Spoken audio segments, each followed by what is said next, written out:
Welcome everyone to another episode of the Intellectual Saviors of Wrestling with your hosts, the Master of the Brain Damage, Martin. also the Master of Bad Gas, Woo! and the one and only Sam H. And this is your Smackdown live review on the 20th of December. It's live? Apparently so. I mean, they haven't mentioned it, have they? It's not like they've mentioned it at all. It's not in the title or anything. And so we kicked this one off with a great man. Yeah.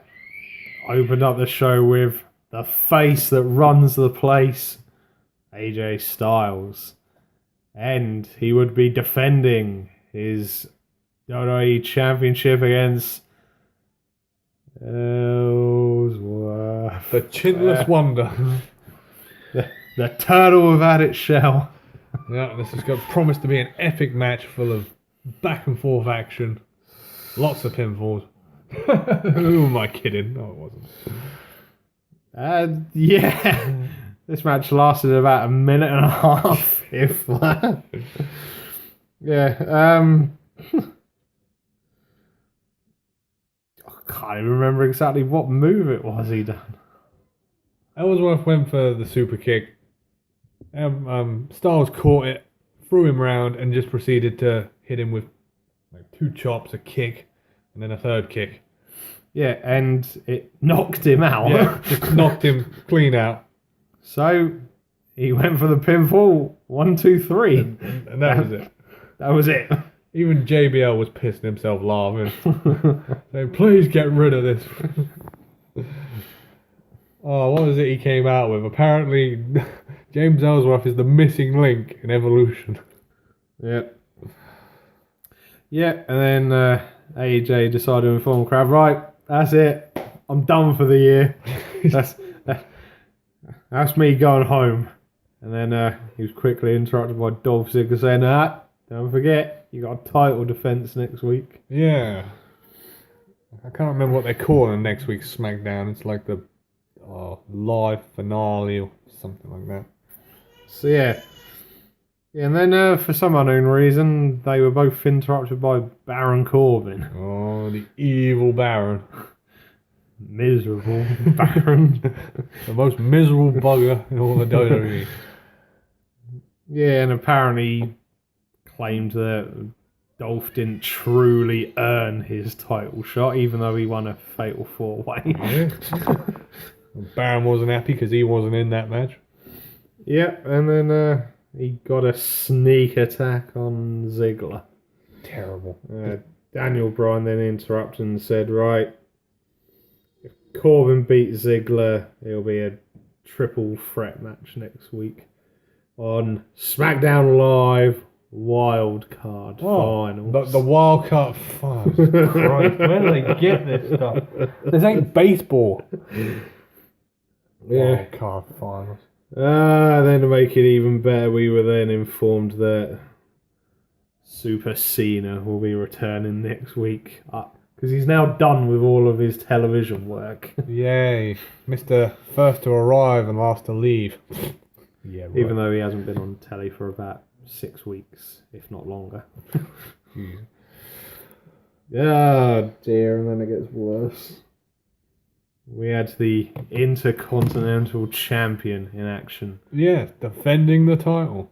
Against a man who we haven't seen on telly in quite a while. No. Apollo Crews. Apparently Apollo Crews beat him, tribute to the troops, which I didn't watch. And yeah, so... Yeah, and then I think it was going with that whole silly angle with Apollo Crews and Gabriel Iglesias mocking some jokes at the Miz's expense last week. So yeah, unfortunately the Miz is still Intercontinental Champion. Yeah, this was a very uneventful match. The only time I really got out of my seat was when the ref threw Maurice out of the match and went, "You're out of here! Get out! I'm the ref!" But it didn't work. Miz hit a very sneaky poke to the eye. Yeah. Skull crushing finale, and that was it. Unfortunately, afterwards, though, was when it got weird, because then, for some unknown reason, Renee was there. Yeah, he was doing an interview, or trying to. Asked him about his obsession with Dean Ambrose. Yes, and then I'm sure there's going to be some repercussions here, but Miz then decided to go off script. Oh, yes. And, yeah, went on a bit of a tirade about Renee's relationship with Dean Ambrose. Yeah, I think the exact words were, let's talk about your obsession. You're the one sleeping with him. Great PG work there, Miz. To which he got slapped in the face. Yeah. And the commentators were looking on as if, like, oh my god. Yeah, What has he done? It's been a known fact for quite a while that Renee and Dean have been dating, but Dean's not one to shove himself in the limelight or anything, or he doesn't want his business to be made public. He's a very private man. Just look at his Twitter if you don't believe me. So yeah. Oh, and just when you thought it couldn't get any worse, Oh god. we then had the wonderful angle between Nikki Bella and Carmella and Natalia, where we finally got revealed to us who attacked Nikki Bella at Survivor Series. If you were still wondering who did it, I mean... Or even cared. Yeah. It was that damn dirty Canadian, Natalia, turning her back on one of her best friends. Yeah, what bothers me, fucking Natalia, they're going on with this thing of recently of her going on tirades about how she's royalty and wrestling royalty. Yes, you're a member of the Hart family, but that doesn't automatically give you everything and anything you desire. I mean, yeah, she's the daughter of Jim the Anvil Neidhart. Yeah. Famous tag champion, but that was it. Yeah. So it's nothing to really brag about. Yeah. And to bring up Bret Hart, to use him as cheap heat. Well, she's been doing it for quite a long time now, to be honest. It's weird how they don't really talk about her father on television. Oh, but they don't. They'll happily bring up Bret Hart all the time. Oh, yeah. So, yeah, this one got a bit personal, and, Christ, Carmella said something about Nikki's silicone leaking into her brain, which I thought was a real low. And that's about as much as I'm going to say on that one, because I don't care. Yeah. And then we had a match afterwards. Yay. We had Dean Ambrose, the lunatic, facing off against Luke Harper, because, hey, why the hell not? I don't know. Bored, I guess? Well, I suppose maybe they could have spun off the angle with them two being in a fatal four-way match last week. Yeah, they didn't really have a lot to do with each other. No, wait, it was Dean that eliminated Luke Harper. Yeah. Right, there you go. That's the story for this match. So yeah, and then of course Harper didn't come alone. He had Bray and Randall with him. The new Wyatt family. Yeah, and Ambrose proceeded to attack both of them. Yeah. Good move, Dean. Which wouldn't come back to haunt him. No. I'm joking, it absolutely did. Yeah. But he did end up picking up the victory. Yes, I think it was with a roll-up of some sort. Was an Oklahoma roll-up. An Oklahoma. But no, it proceeded to end with him getting a beat down from the Wyatt family. Yeah. Sister Abigail into the RKO. Yeah. And then for some strange reason, Miz came out again. Yeah. Get this man off of our television. He hit Ambrose with a skull-crushing finale. And I'm 99.9% sure he's losing the belt. He will be losing the belt. So yeah.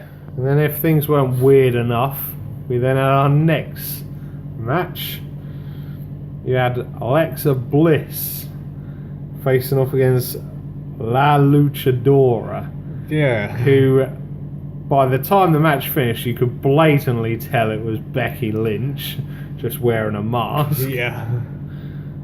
I mean, they tried their best to disguise it, saying, oh, she's the niece of Mil Mascaras, or something. Yeah. World-famous luchador. Yeah. But we all knew it was Becky Lynch. Yep, not to mention she ended up picking up La Luchadora, ended up picking up the victory with the disarmer. Yeah. And then when she unmasked, you're all like, I knew it. Yeah. And that's going to be leading to their title rematch next week. I don't want to say it. I'm not saying it. No. It's stupid. Yeah. Jeez. Stupid. And things got even worse. Fresh off of them not getting a tag team title shot, because unfortunately Zack Ryder is out for the next 4 to 6 months with a knee injury. Yeah. You had Mojo Rawley facing off against Kurt Hawkins. Yeah. For no reason whatsoever. Oh, yeah, they did some backstage thing where I think Hawkins laughed at Ryder being injured. And that's what led to this match. And Mojo Rawley won. Yeah. With a running punch to the corner. Yeah. Love to say something eventful about this match, but it was rather boring, very short, and there was some random celebrity out at ringside. I can't remember who. Someone from that Shooter program, I think. The one that Randy Orton was in. Yeah. I don't know his name. I think Ryan Philippe. Ryan, yeah, that guy. Yeah. He was out there. Yeah, and apparently Hawkins had misstood him for Mark Wahlberg. that's good. Mark Wahlberg's a bit bigger, but Yeah. Then that then leads us on to our main event, which was Dolph Ziggler against the miserable Baron. the miserable Baron. That's good.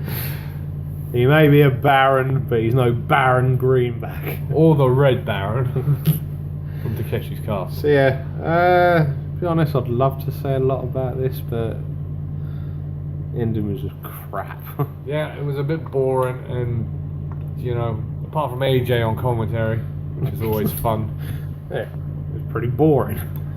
So it ended in a double count out, which means both of them are facing off against AJ next week for the title.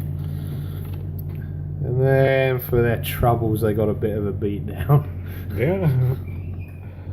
AJ, pissed off, he grabbed a chair, started unleashing some pain. Yeah, so it ended with Ziggler and Corbin on the floor, and the champ that runs the camp, ending the year. Well, okay, he's got one Smackdown left. Nearly ending the year on top. I fully expect him to retain next week. Yeah, Ziggler's not getting the job done, and we can't have the miserable Baron as the champ. God, no. It'd be a very drowsy and uneasy place. Oh. Yeah, great. Yeah. Champion. I've got the belt. Ooh. No, that's too much emotion for him.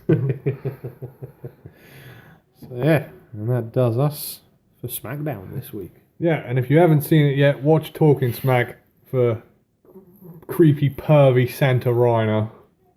It is hilarious. Oh dear. But we're still waiting for Santa to get beat up. It'll happen. Boxing Day. Boxing Day rule. So, from your hosts, the master of the brain damage, Martin. and the one and only Sam H, we will see you again for the next one. Adios.